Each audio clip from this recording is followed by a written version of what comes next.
साथियों, मेरा सवाल है और आप तेलुगु में बोलने के बाद मुझे जवाब देना।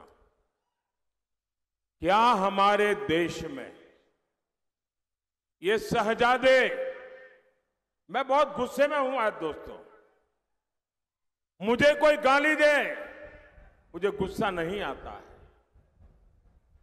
मैं सहन कर लेता हूं, लेकिन आज शहजादे के फिलोसोफर ने इतनी बड़ी गाली दी है जिसने में गुस्सा भर दिया है। कोई मुझे बताइए, क्या मेरे देश में चमड़ी के रंग के आधार पर लोगों की योग्यता तय होगी? क्या चमड़ी के रंग का खेल शहजादे को किसने इजाजत दी है?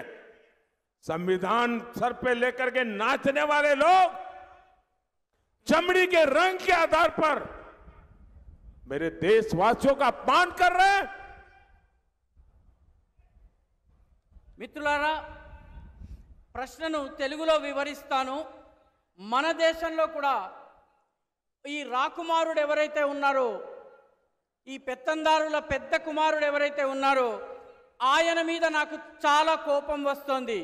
నన్ను తిడితే నాకు కోపం రాదు, కానీ నా దేశంలో ఉన్నటువంటి అనేక మంది ప్రజలను, ఇక్కడ ఉన్నటువంటి వాళ్ళ చర్మం రంగుని పట్టి ఈ దేశపు రాకుమారుడి ఫిలాసఫర్ వారి యొక్క మార్గదర్శకుడు లండన్లో కూర్చుని అమెరికాలో కూర్చుని తిట్టడము నాకు కోపం తెప్పిస్తోంది. మీరు చెప్పండి, ఈ దేశంలో చర్మపు రంగుని పట్టి యోగ్యతను నిర్ధారిస్తారా?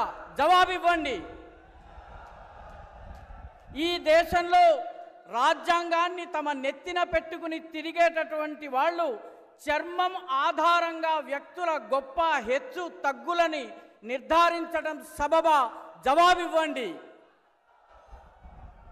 शहजादे, आपको जवाब देना पड़ेगा।